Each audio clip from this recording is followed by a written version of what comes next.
hira trondro ranomasina avadika ho sakafo dia thon zany filet de thon atao poisson fumé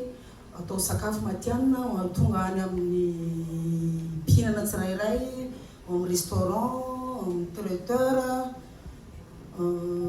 manana fikasana ny ezaka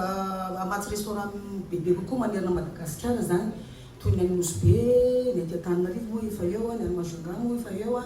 dia Nosy Be moa zany bebe restaurant kokoa sady be tourisme dia sodra betsaka ny fiarina izy miantso anay andray anjara amin'izao projet izao ataoko. Ny manarak'izay dia manana fikasana anitatra atelier lehibe koa zany zay ao Mahajanga mba hisy asa ho an'ny vehivavy sy amelona nireo taranaka aty taranaka mapara dia ame fiovana sy